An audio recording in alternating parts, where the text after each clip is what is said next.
You ask Tiger to calculate. This deals with linear inequalities with one unknown.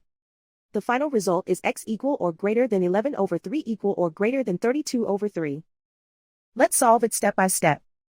Isolate the x. Divide both sides by -3. Whenever you multiply or divide by a negative, reverse the inequality sign.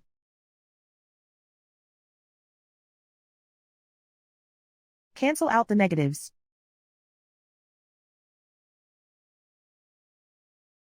Simplify the fraction.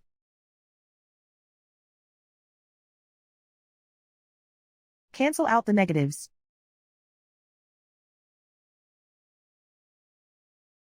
Plot the solution on a coordinate grid. And so the final result is x equal or greater than 11 over 3 equal or greater than 32 over 3.